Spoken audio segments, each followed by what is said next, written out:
and click a thingy and go. And you are now live. Gentlemen, are we good to go? We're good to go. Perfect. That's everything okay?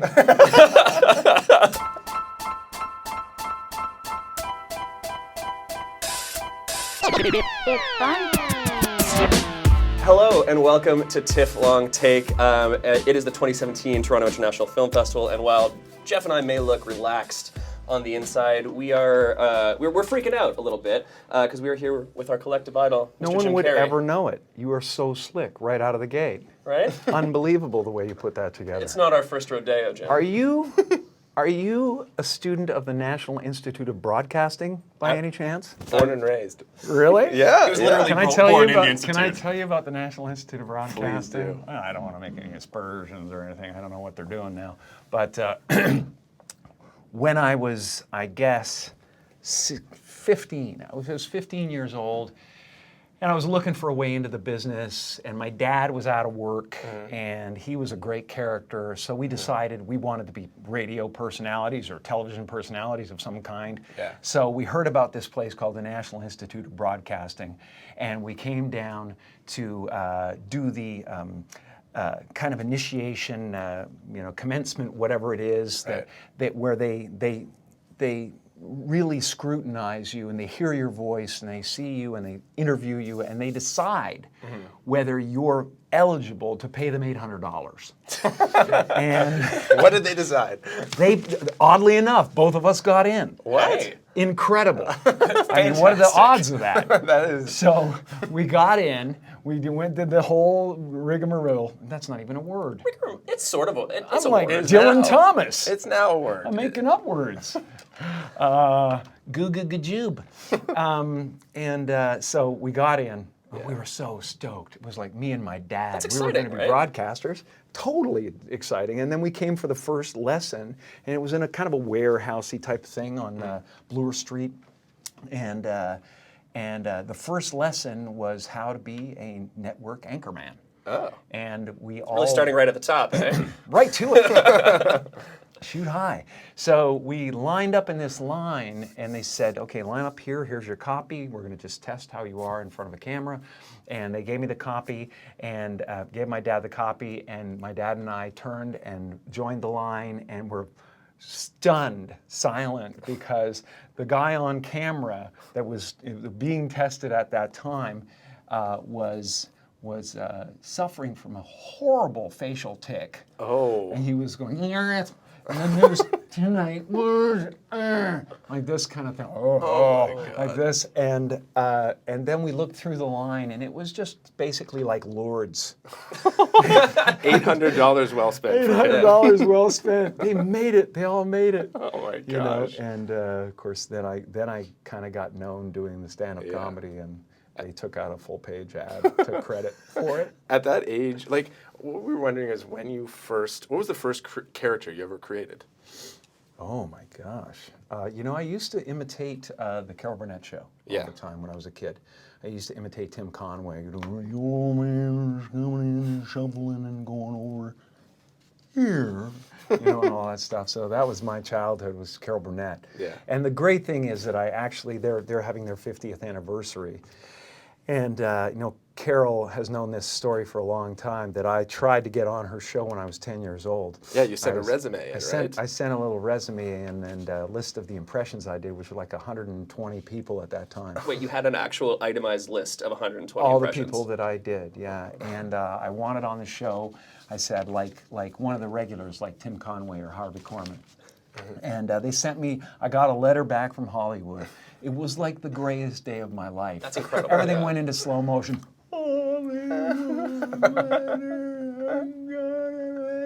Like that. And it was a letter, like a kind of a form letter or whatever, from an assistant and stuff with a Carol Burnett signature stamped on it. But it said that they generally hire their talent through agencies and things like that. But the best of luck, and it sounds like you're doing great, and we encourage you to keep going and all that stuff. And then oddly enough, scribbled on it, kill yourself. No. That was nice of them. In blood, Weird. somehow. No, but I didn't care that it was a rejection. I just got a letter from Hollywood, Yeah. Television City, man. Your first connection. I was gone. I was so happy. That is amazing. That was the first connection, exactly. So now I get to go on the 50th anniversary show. Oh, wow. And celebrate Carol Burnett with all the guys that are from that show, and and finally, pump the fist that I made it on the show. Do you still have that letter? I don't have the letter. No, I don't think so. My family never saved anything. There's no pictures, nothing. Was there ever a moment where you first sort of realized, like, I want to be a performer. This is what I want. This is the thing that I want to do with my life. There was never any other choice. There was never any other choice. From the time that there was consciousness in the body, I was looking at a man named Percy, my dad, who was the most incredible character that you'd ever meet. If you met him for 5 minutes, you thought you knew him for 50 years. Wow. And he wrapped everyone that came into our house in stories and jokes, and they left my house always with pea stains and going like, Percy, oh man, you missed your calling, Percy, you missed your calling, like that. And so I became his calling at a certain point, and he was always super behind me. But from the first time I can remember, him just lighting up the room, and him just like wrapping everybody in a story or whatever, and going, oh, that's the thing I want to do. That's what I want to be. Was it like an amazing experience when he first saw you on stage, seeing you Well, perform? it's funny because he was always there. He was always there to encourage me to get up in front of the company or throw myself down a flight of stairs, whatever, in slow motion. And he said, "Where do you see this? Where do you see this?" Because I became what was special about the family. Right. And I won a spinch contest, and it's There's paid off. only one. The in last spades. art of spinch. The spinch, yes.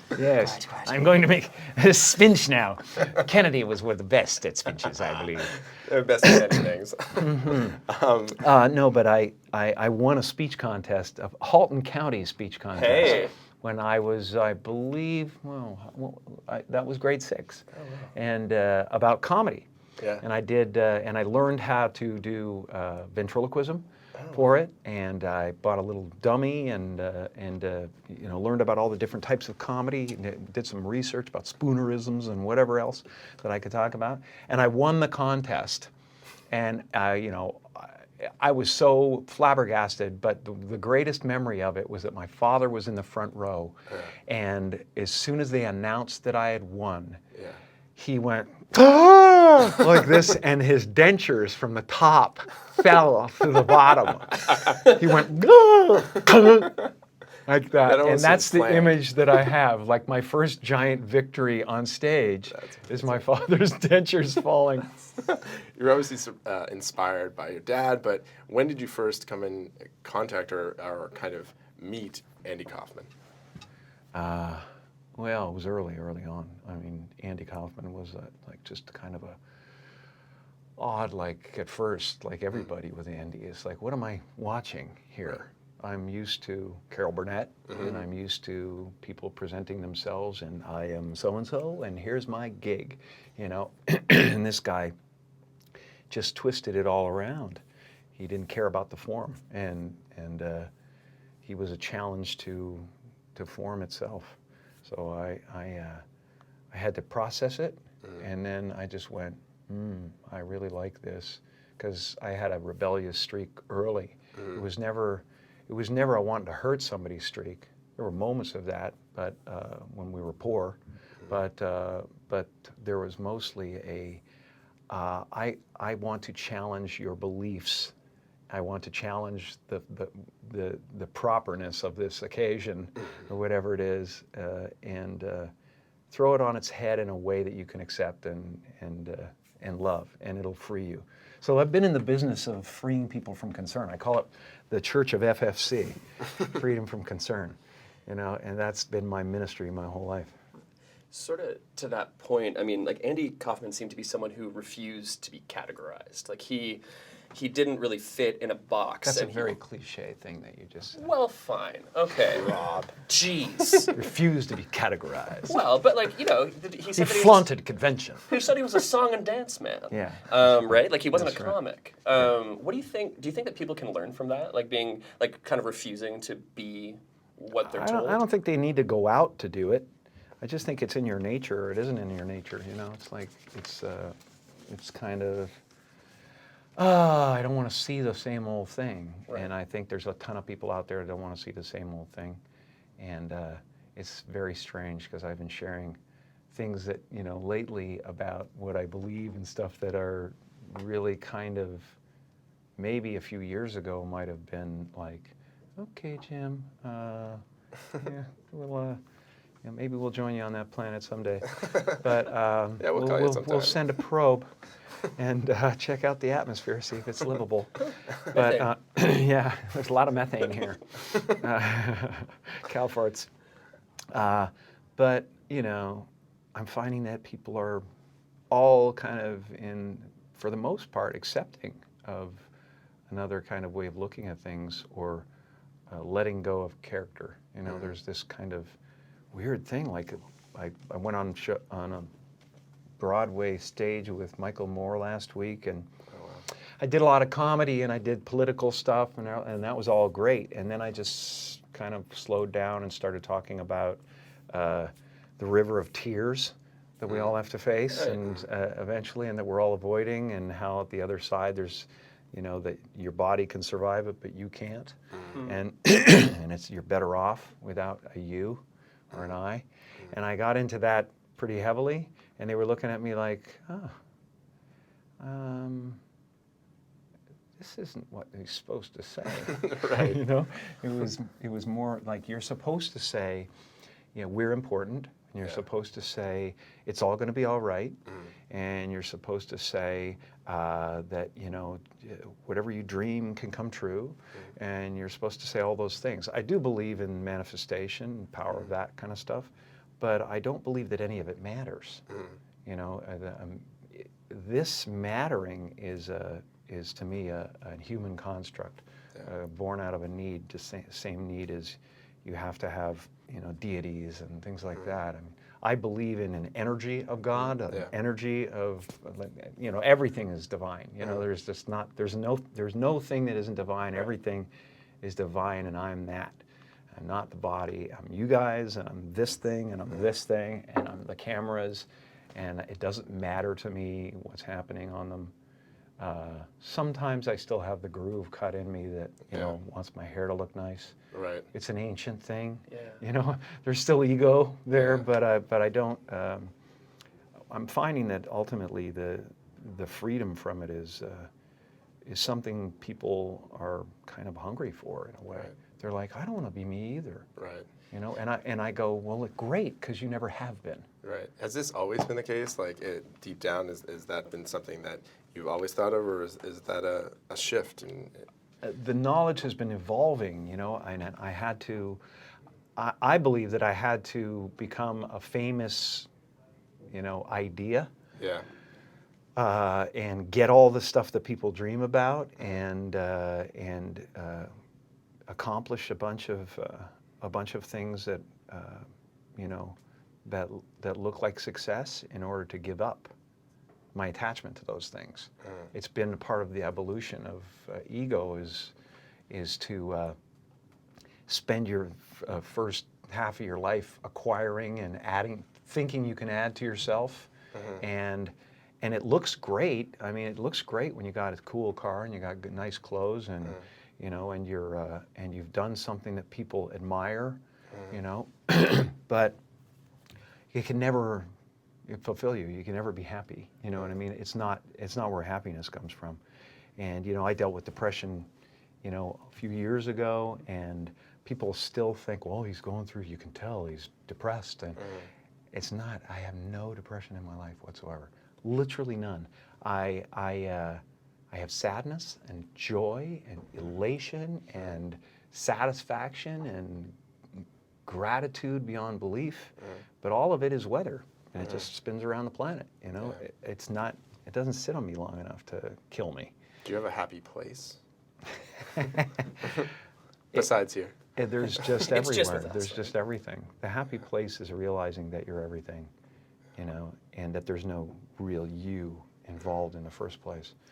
You know, it's a weird little semantic jump that you make where it sounds like, well, that's totally fucking threatening, man. I can't not be me. I've built this construct. Yeah. You know, from the time I was given a name, and then I'm a fucking Celt. My mother's, you know, great grandmother was fucking raped by a Viking, and that's what makes me strong, you know, or whatever it is.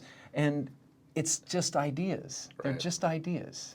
You know, the only thing that separates you from an African American or an African Canadian is an idea. You know, and the weather.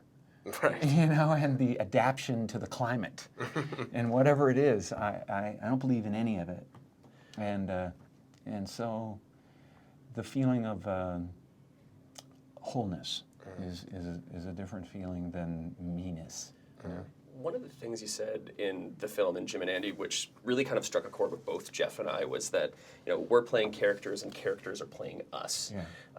I feel like that folds into this idea that you're telling us about quite nicely, and I wonder if you could expand upon it a little bit. Well, it's crazy because you see, you know, I mean, throughout time, like Andy, like Lenny Bruce, like breakthrough people, artists and whatever, refuse to wear the mask. Although Andy was putting masks on, in temperament and in his approach, he wasn't wearing a mask. He was going right for whatever you thought was precious.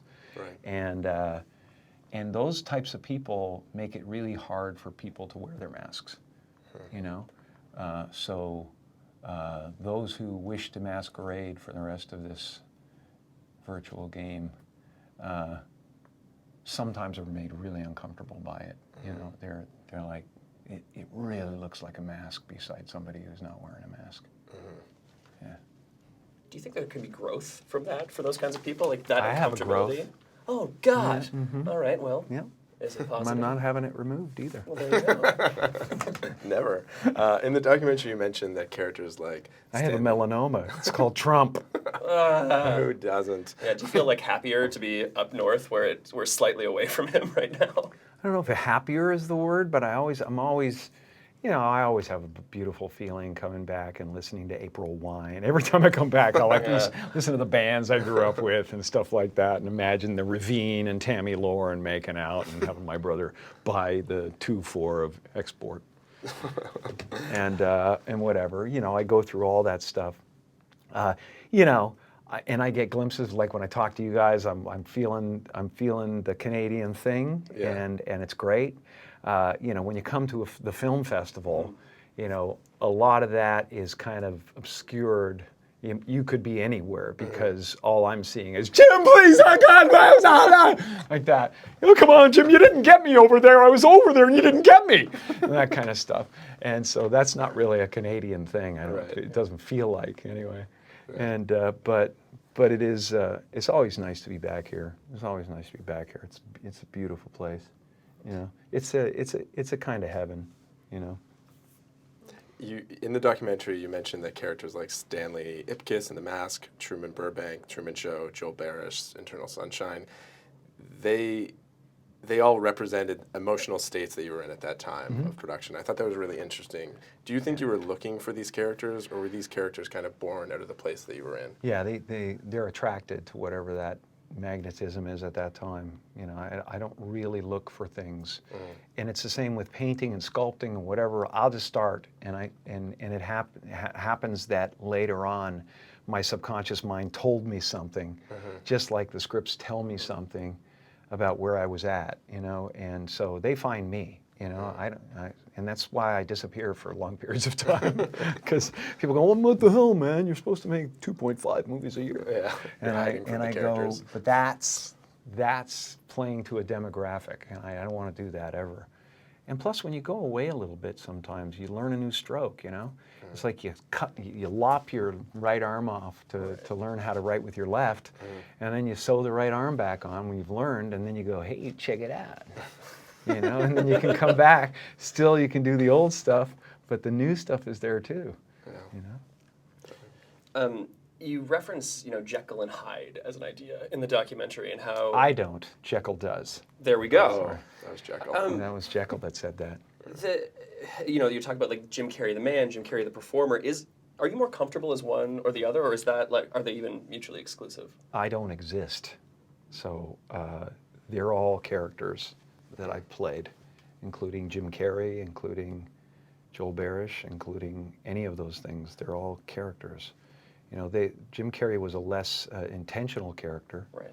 because I thought I was just building something that people would like, but it was a character, so it's, I played the guy that was free from concern so that people who watched me would be free from concern, and then at a certain point you go like, okay, well, that's great, but it's like the one thing, like people talk about depression all the time. The difference between depression and sadness is just, from happenstance, whatever happened or didn't happen for you, or, grief or whatever it is. And depression is your body saying, fuck you, I don't want to be this character anymore. I don't want to hold up this avatar that you've created in the world. It's too much for me. Right. And so a friend of mine who's a spiritual teacher has a really good take. His name is Geoff Foster, and his take on it is that they should change. You should think of the word of depressed as deep rest. Deep rest. Your body needs to be depressed. It needs deep rest from the character that you've been trying to play. Right. The great and powerful Oz. I'm the great and powerful Oz. How dare you come near me? Kind of thing. And you're just the sweaty guy behind the curtain going. Right. It's an amazing metaphor, in that movie. Was getting the character of Andy Kaufman out of you after Man on the Moon extremely difficult? Yes. Yeah. It was very strange because I had dinner with my friend Nick Cage, a couple months before the movie happened. Yeah. And in the middle of dinner, he said, "What the fuck is going on with you, man?" I went, "What do you mean?" And he went, "Your eyes are different. Something going on with you. Your eyes are different." And it was already happening. Oh, wow. Once I started really looking at Andy, he just, and there was a gradual decision that, I was, to me, he was the ultimate avant-garde. He was the ultimate courageous, comedy knight that didn't even need to let you in on the joke. You go to his grave not letting you in on the joke. I don't have that kind of courage, I gotta, someday there's gotta be Cliff Notes, you know what I mean, or whatever. Yeah. And so deciding that he would come back and do the movie and take over was not only a tribute to the fact that he took over everywhere he went, but it gave Jim the license to, upset people in the way that Andy upset people, and not let them in on the joke and not be responsible for it. I think one of the most impressive things in my mind is the fact that Andy taking over you and you portraying Andy in Men on the Moon really introduced a whole new generation to Andy Kaufman that might not understand I'm so his happy brilliance. about that. Yeah. I'm so happy. There's so many things I'm happy about this whole thing. First of all, it's just a complete blessing out of nowhere. First of all, the fact that a new generation is going to be introduced to Andy Kaufman is good for the world, and it makes me happy. Like you can't believe, and also that the players around Andy, like Bob Zmuda, Lynn Margulies, these people are being recognized for their contribution, what they were and still are, amazing. Bob came to life again on this movie, and he had his buddy back, and he really says that. I mean, this is what was not just an actor was playing my friend. My buddy was back, and then the trouble started all over again. The fun started all over again, and that's the amazing part about this. And it's just started with just Andy's mischief. Andy's mischief. you know, and them getting involved, going, it's on again, it's on, he's back. And by 3 weeks into the thing, you know, Danny DeVito was on board. He was getting abused terribly and loving it. And Milos was on board and directing them as they needed to be directed. And the Teamsters were coming up to Tony Clifton, and the Hells Angels were his security on the set. And you know, the Teamsters coming up who they don't care about actors. You know, they don't want anything to do with us normally. And they're coming up to Tony going, anything you need, man. You need to play a joke or a prank and stuff. We're all in it. We're all in it with you. You had a crew. That. The crew was there, man. There's these hardened guys. There was at one point on the Teamsters trucks, there was a banner that said that the Tony Clifton Club, or the Clifton Club, they were in love with him. And he stunk to high heaven. I mean, you know, there was not a lot of bathing going on when Tony was around, and there was also smearing of Limburger cheese all over him.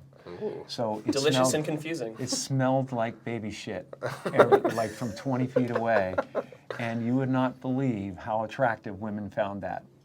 I do not A believe powerful that. musk. Repulsion then turns to attraction. Wow. Amazing. Little tip for you. This seems like a trap. A little ode to Limburger. I feel like I'm being played. Then you know they really like you. Oh, yes.